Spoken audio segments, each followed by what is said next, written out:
ایک علاقے میں ایک حکیم صاحب رہتے تھے اور اس حکیم صاحب کا انداز یہ ہوتا تھا کہ جیسے ہی وہ اپنے دواخانہ جانے لگتے تو اپنی بیوی سے کہتے کہ آج کے دن تمہیں جو جو چیزیں درکار ہیں وہ ایک پرچے پر لکھ کر دے دو۔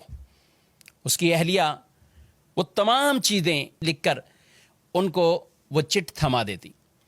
وہ جاتے اور اپنے دواخانہ پر پہنچ کر جب وہ پرچہ سامنے رکھتے تو پھر ان کے سامنے ان کی قیمتوں کو لکھ دیتے اور ٹوٹل کرنے کے بعد وہ یہ کہتے، یا اللہ میں ان اخراجات کی وجہ سے آج اس جگہ موجود ہوں اور تیری عبادت چھوڑ کر ہی اس لیے آیا ہوں کہ میرے گھر کے یہ اخراجات پورے ہوں، اور جیسے یہ میری ضرورت پوری ہوگی میں اپنے اس دکان کو بند کر کے دوبارہ تیری عبادت میں مشغول ہونے کے لیے چلا جاؤں گا۔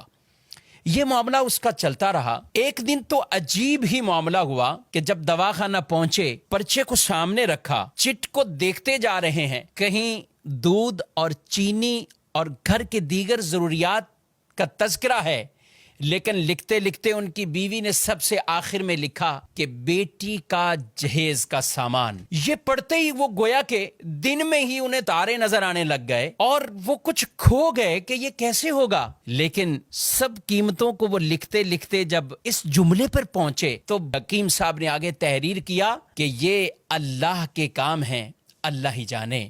حکیم صاحب نے یہ جملہ لکھا اور دواخانہ پہ جو مریض موجود تھے ان کو دوائیاں دینا شروع کی۔ ابھی ایک دو آدمیوں سے ہی فارغ ہوئے تھے کہ اچانک حکیم صاحب کے مطب کے سامنے ایک بڑی کار آ کر رکتی ہے اور اس میں سے ایک سوٹ بوٹ، ایک خوبصورت لباس پہنے ہوا آدمی کار سے باہر نکلتا ہے اور وہ حکیم صاحب کے دواخانہ میں داخل ہو جاتا ہے۔ حکیم صاحب جیسے ہی اپنے مریضوں سے فارغ ہوئے تو اس کو کہنے لگے کہ بھائی اگر آپ کو دوا چاہیے تو میرے قریب آ جائیں، میں آپ کی نبض چیک کرتا ہوں، آپ کو دیکھ لیتا ہوں، اور اگر کسی اور مریض کے لیے چاہیے تو مجھے اس کے حالات بتائیں، کیفیت بتائیں۔ وہ آدمی کہنے لگا، حکیم صاحب شاید آپ نے مجھے پہچانا نہیں ہے، اور آپ کیسے پہچان سکتے ہیں؟ 15-16 سال کا عرصہ گزر گیا ہے۔ حکیم صاحب کچھ حیران سے ہوئے کہ آخر کون سے یہ راز سے پردہ اٹھانے والے ہیں۔ وہ آدمی کہنے لگا، آج سے 16 سال قبل آپ کی اسی دکان کے سامنے سے میرا گزر ہو رہا تھا اور یہی دکان کے قریب ہی ہماری گاڑی کا ٹائر پنچر ہوا اور میں باہر دھوپ میں کھڑا تھا، آپ نے دیکھا تو آپ نے کہا کہ اندر آئیے، اسٹول پر بیٹھ جائیں۔ میں اندر آیا، میں نے آپ کو دیکھا، لوگوں کو دوائیاں دے کر آپ اب فارغ بیٹھے ہیں۔